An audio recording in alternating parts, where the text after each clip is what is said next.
Namo Buddhaya, Namo Buddhaya, Namo Buddhaya, Namo Buddhaya, Namo Buddhaya, Namo Buddhaya, Namo Namo Buddhaya, Namo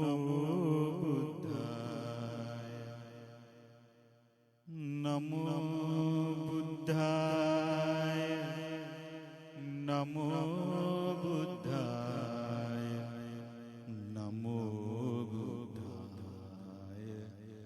Namo Buddhaya, Namo Buddhaya,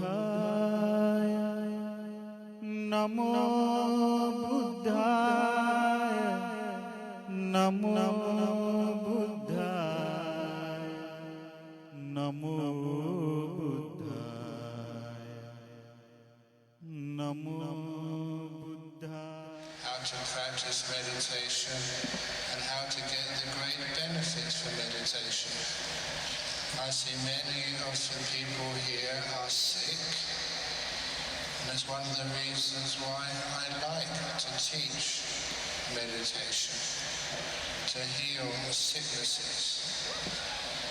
Over where I live, most of the time, in Western Australia, I've been visiting the Cancer Support Association for about 35 years. I visit there because they invite me every year.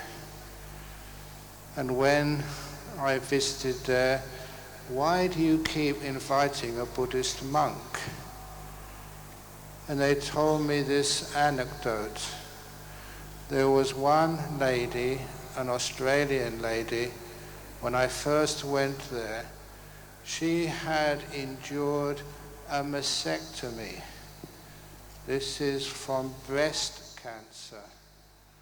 And it was not only the surgery of removing her breasts, but also the radiation therapy and the chemotherapy. And that caused her a lot of pain, anxiety and stress. So much so that even though she had recovered, she was very, very worried whether that cancer would come back again.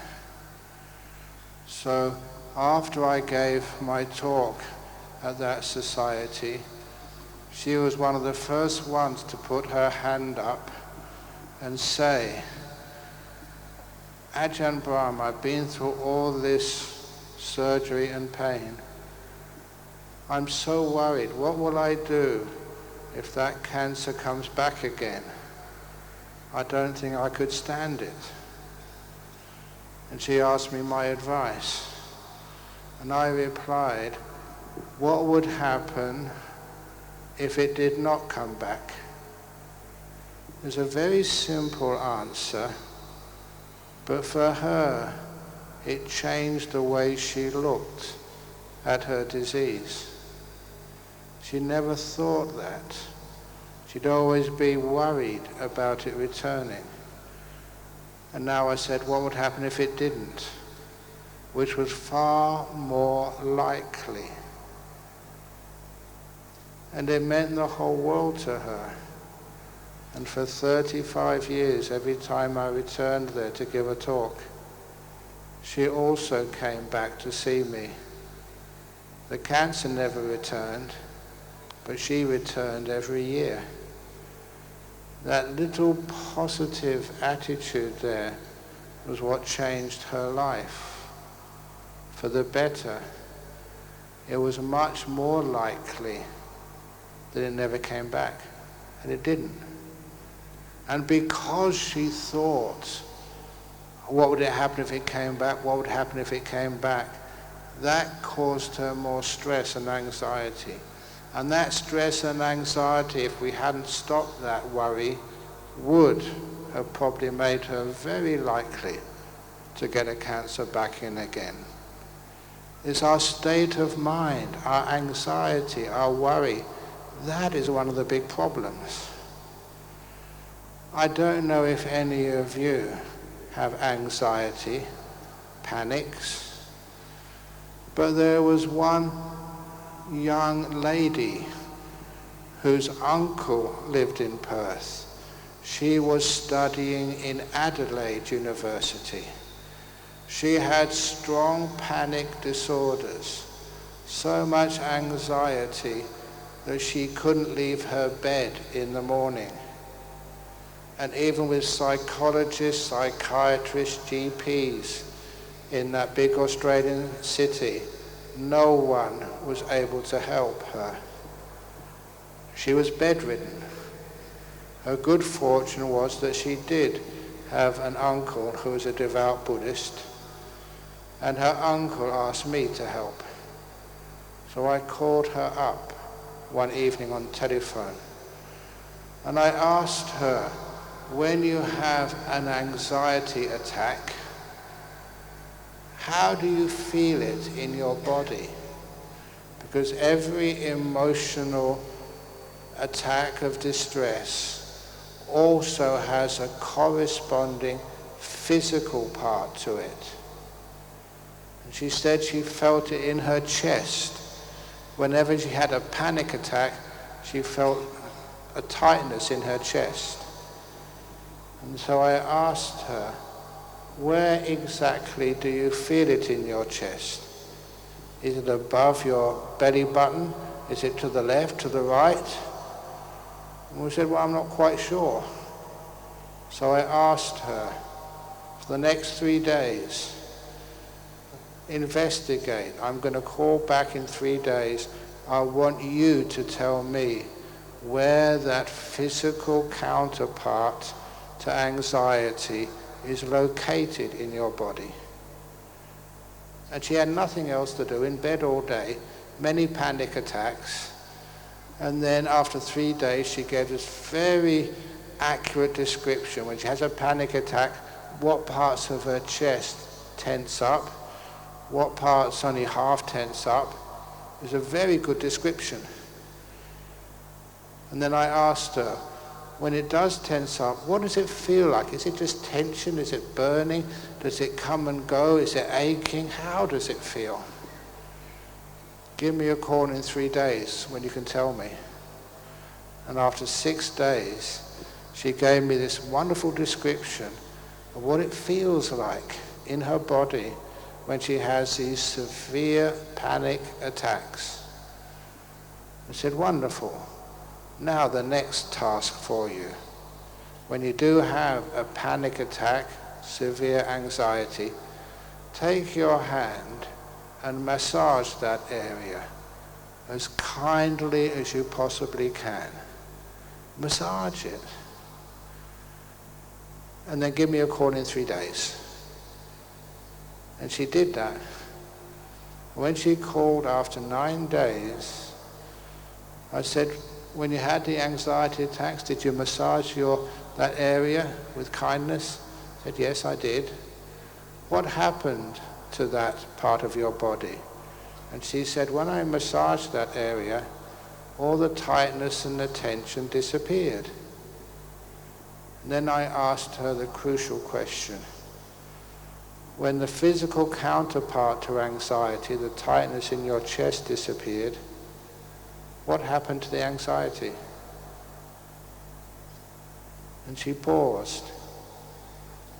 In places like Australia, we call that the eureka moment, the light bulb moment. She got the wisdom and understanding. She said, when the physical counterpart disappeared, so did all the anxiety. I said, great, now you know what to do. I hung up. Within a week's time, she was free of her anxiety. She went back to study, and the person looking after her when she was bedridden was her boyfriend, Lloyd his name was.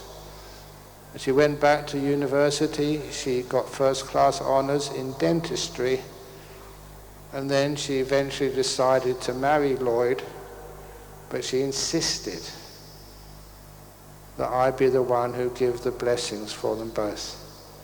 She said, "You saved my life. You made me understand what anxiety is and how to cure it for yourself with this mindfulness and kindness."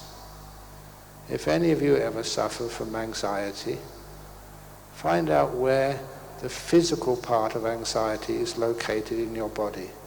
Massage it.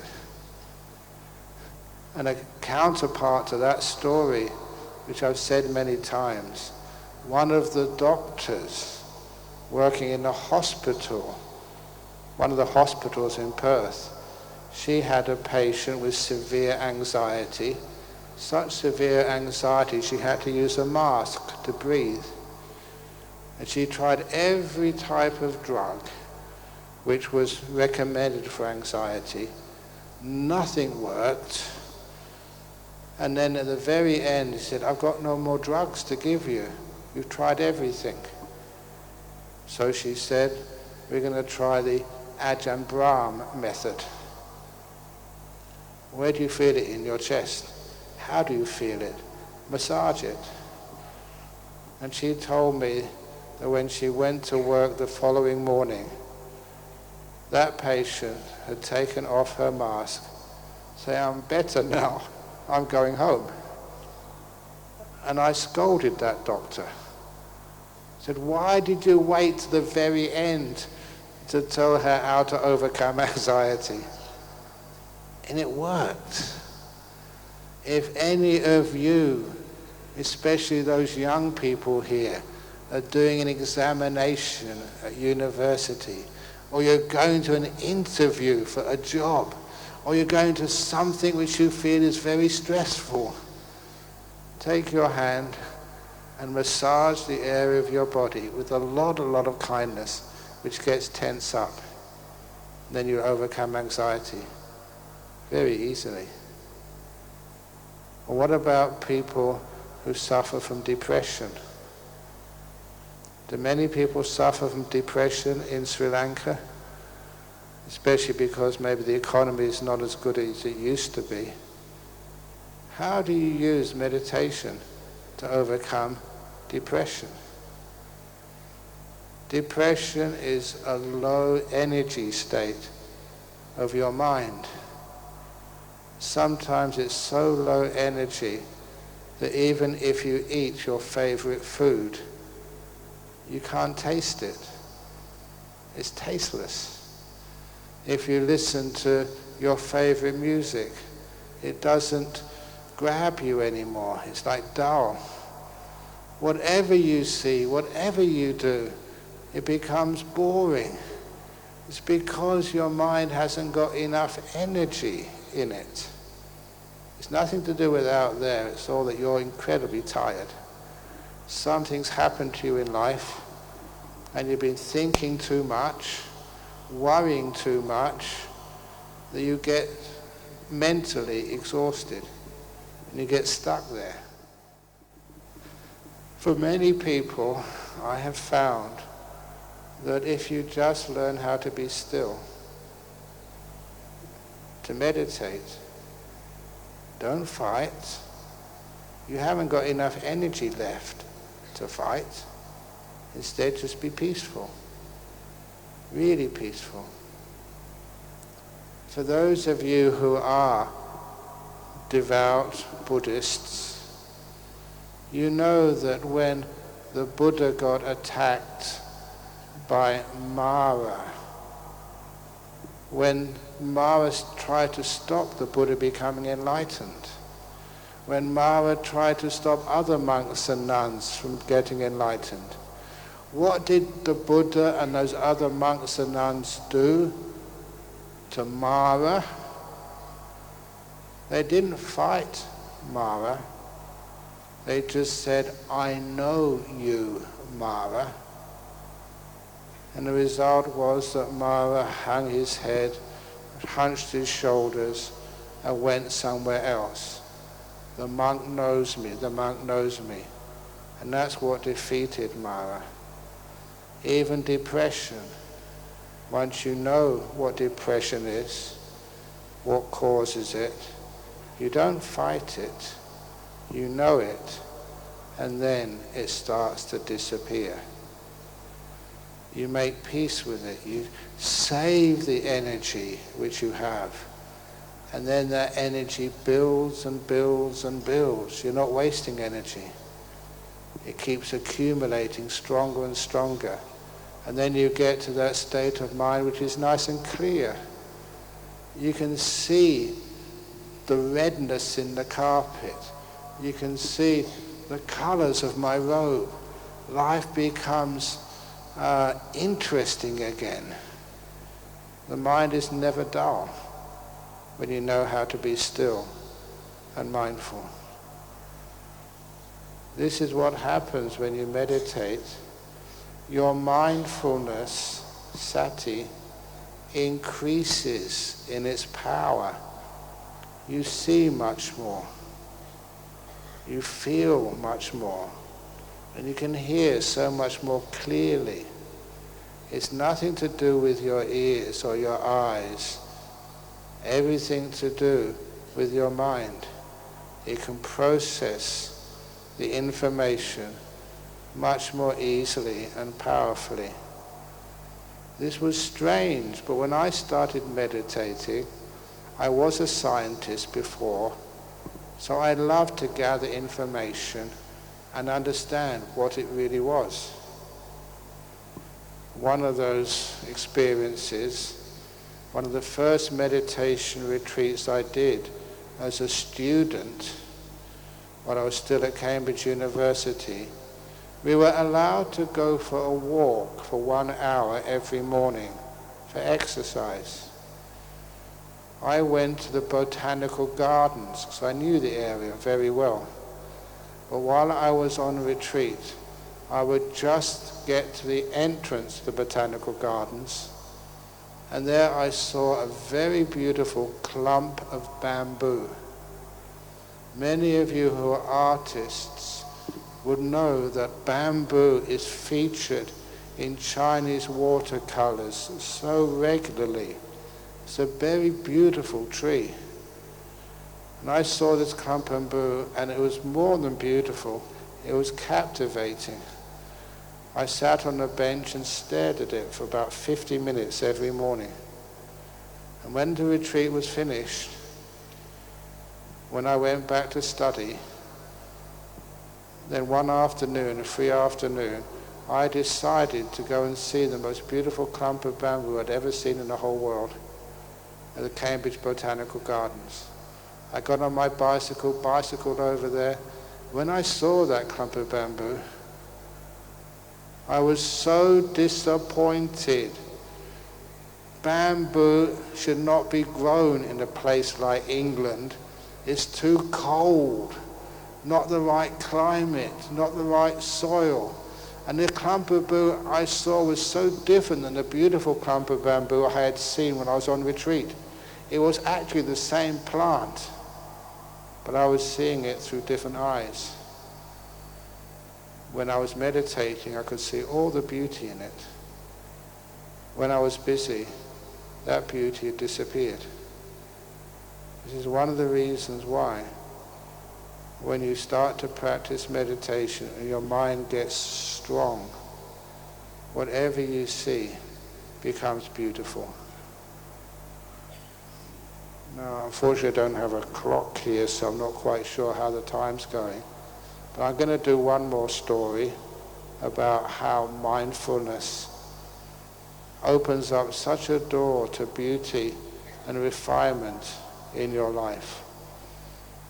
Having finished one personal retreat over in Australia, I went for breakfast, and at the breakfast I was served baked beans.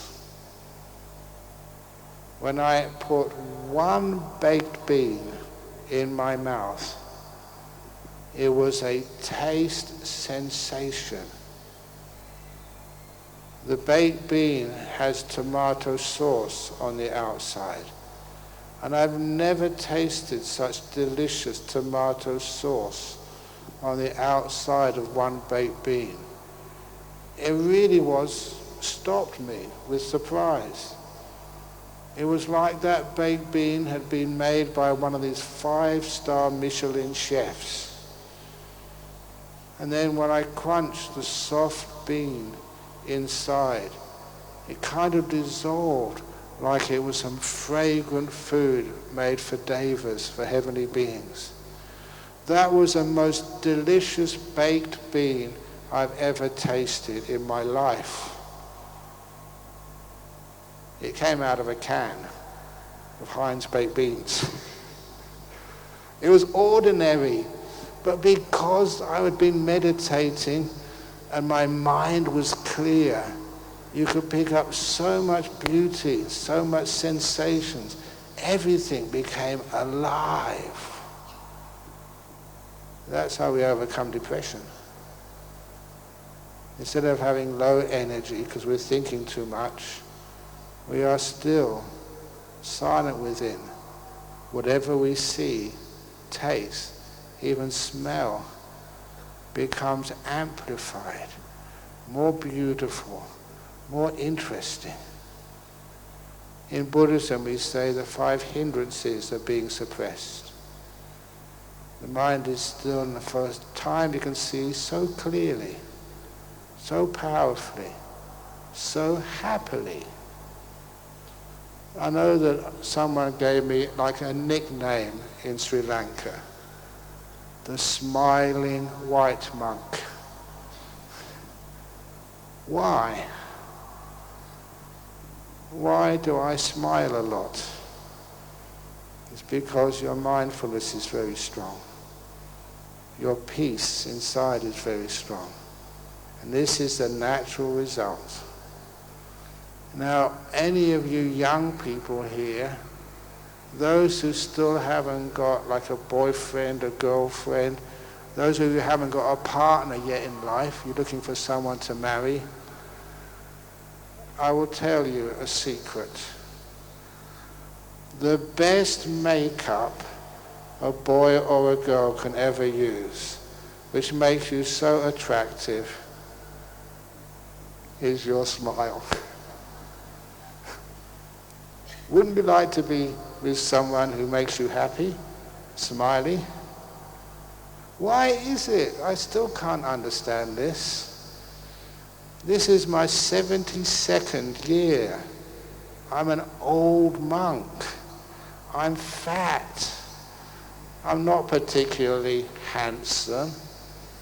Yet so many people stop to take photograph of me. I'm not a supermodel.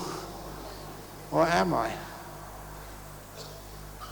Why do people like to take photographs? Because there's a happiness there, the smile. So if you want to be attractive,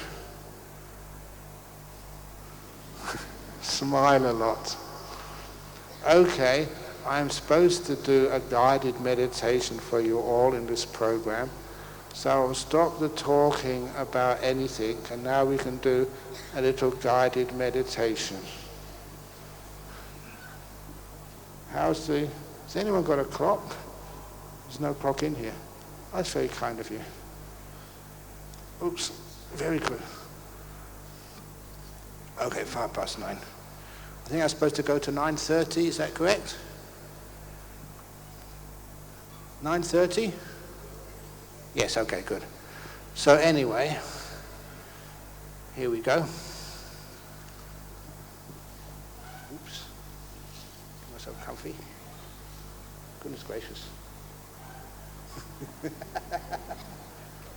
It's a very precarious seat up here. There we go, that's better.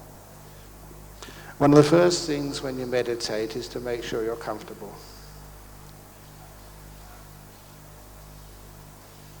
Okay, that's good.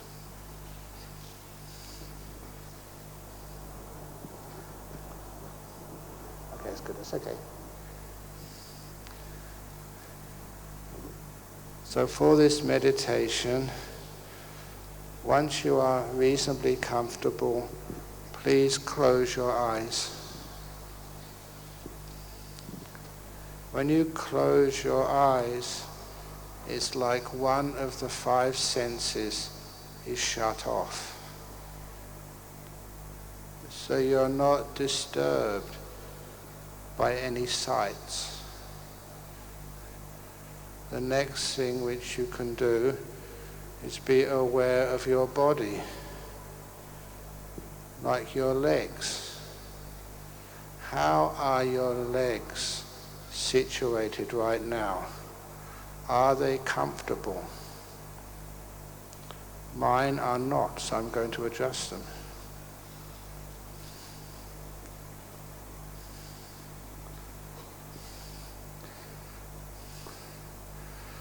That feels better.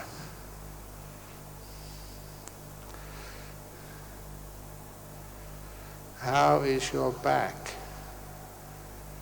Many of you are sitting on a chair. You can compare leaning back or leaning forward. Which is the most comfortable for you? When you are aware of your back, you look for the most comfortable position. You are practicing mindfulness plus kindness. It's what we call kindfulness. It teaches you how to relax that body and bring it to a state of comfort. Once the body is comfortable, then you find the bodily feelings can vanish and you can attend to your mind. It's allowing things to disappear so you can be more peaceful, more still, and more powerful. And I look at my head, and I can experience any sensations around the eyes or around the mouth. Because I know if there's any emotional instability, I can feel that in tightness around my eyes or tightness around the mouth. I make sure that those areas of my head are fully relaxed. The mindfulness allows you to see things changing. We call it feedback. And after a while, my face relaxes. I can hardly feel any tightness around my eyes or mouth at all. Once my body is fully relaxed and mindfulness starts to become established, then I know I can move to something like the breath, the breathing. But if I start watching my breath, I just know the breath is going in or the breath is going out. I'm not concerned with whether that feeling of the breath is at my nose or my belly or wherever. The Buddha never taught belly meditation, never taught nose meditation. The Buddha taught breath meditation. So we know the feelings of the breath. We see if we can know from the very beginning of an in-breath right to the end of an in-breath.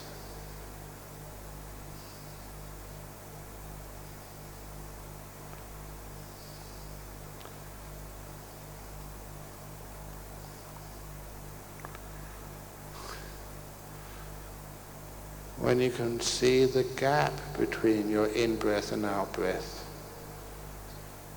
And then you can experience from the very beginning of an out-breath to the end of the out-breath.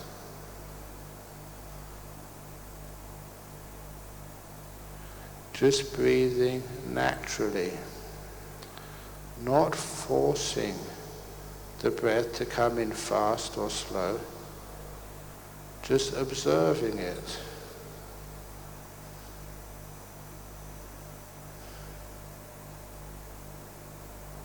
And being kind to your breath, relaxing it. When you're watching your breathing, you may notice that the amount of breath needed gets less and less and less. You're not doing anything. You're not moving your body. So it's like having a car and parking that vehicle. It doesn't need to use petrol because it's still. You're just noticing the breath coming in and going out. It gets less and less and less. You will notice that things become more and more peaceful when you develop what we call contentment, santuti. You're just happy to be here, happy to be relaxing with your breathing.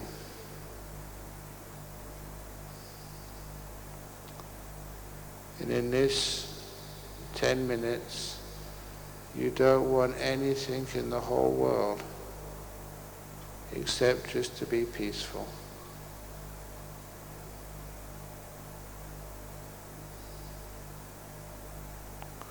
Wanting is one of the hindrances. It's the first one and the biggest one. So see if you can be happy to be here, not wanting anything in the whole world, just content. You are following the Buddha's advice, just to be aware of your breathing without wanting anything else. Not wanting to go deep, not wanting to go somewhere else. Just happy to be here. Relaxing to the max.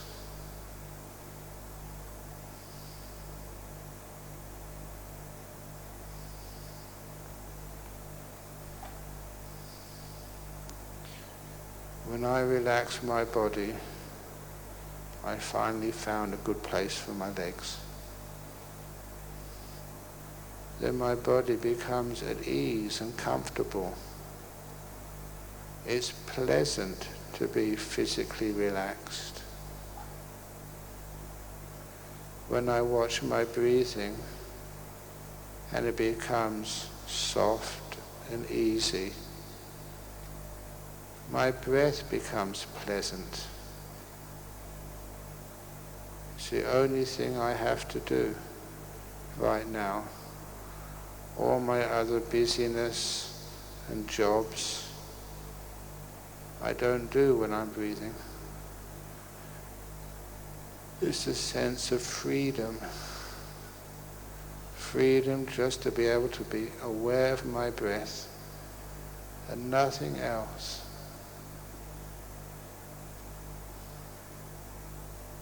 I'm not trying to think where my breathing should lead me. I just know how my breath is right now. And I keep my meditation very simple, just watching one breath at a time. Just one part of a breath at one time. In all the years I've been watching my breath, I never found two breaths which are exactly the same. After a while, you start to enjoy that feeling of peace. After a while, your awareness gets stronger and stronger. And you can see, feel more of your breathing. You can see when you just let the breath do the breathing, you just do the watching. You can start to relax. Such a simple thing to do. Don't need to do anything in the whole world. Just be with this moment of breath right now. And hopefully you can feel your body getting more and more comfortable, more and more at ease. It's like your body doesn't have to do anything. It's fully relaxed at peace.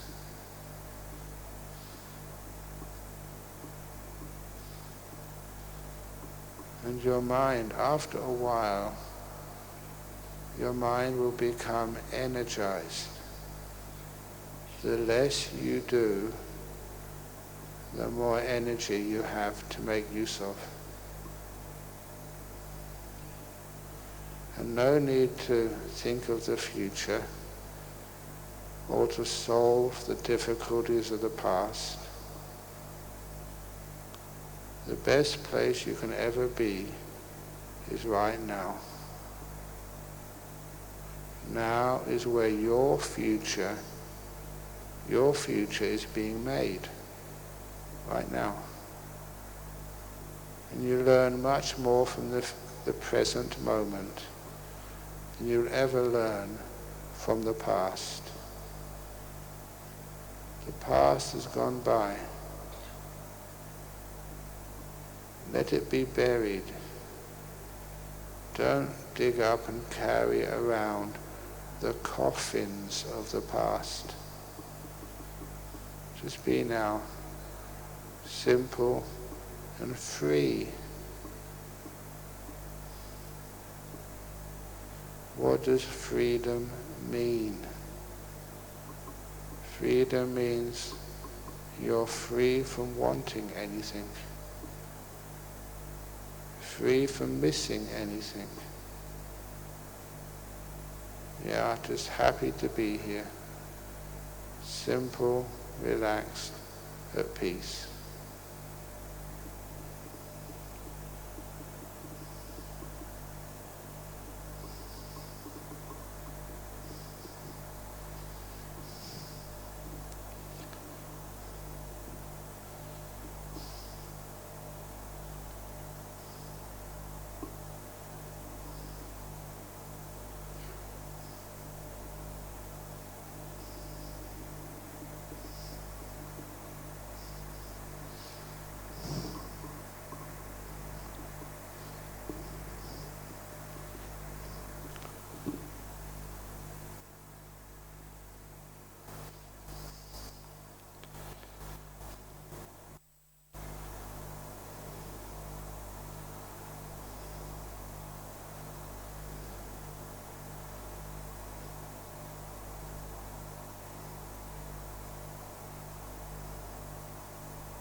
As you start to watch the breathing more and more, it becomes more and more pleasant.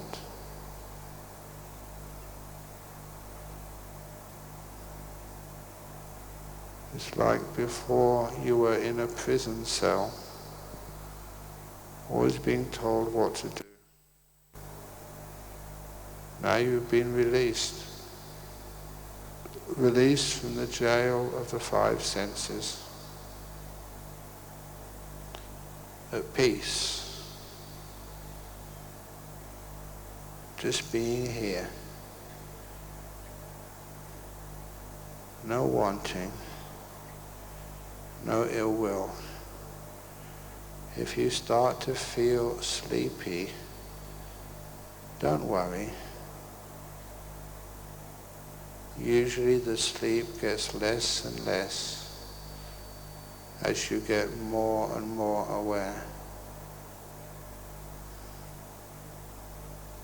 Peace. How do you feel peace?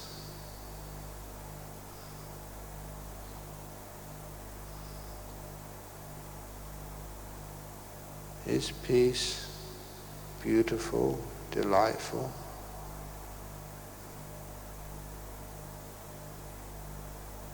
We are in this huge hall with so many people. How silent is this?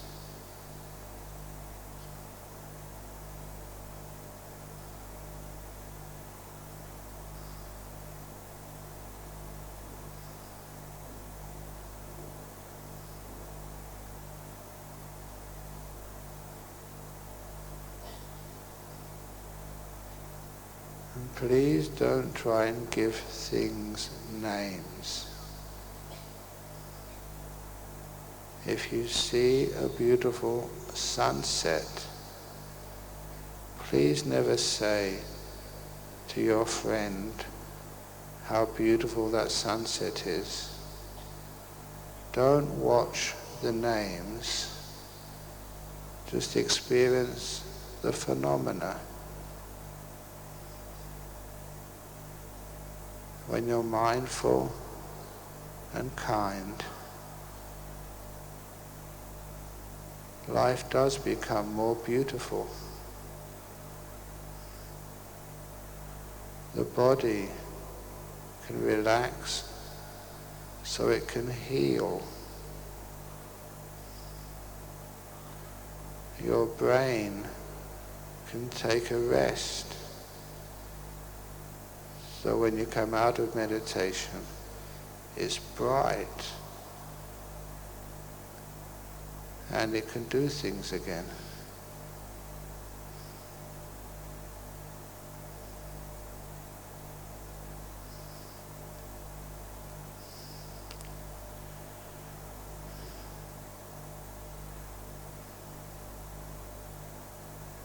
How do you feel? How relaxed is your body? How peaceful is your mind?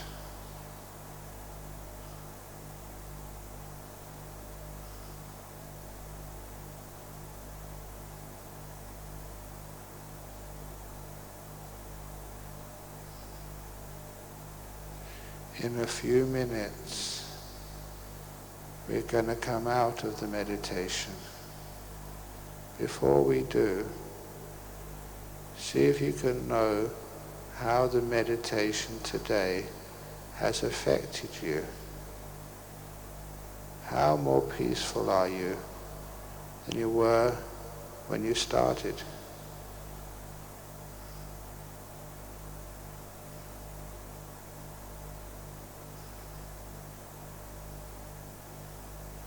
How relaxed is your body?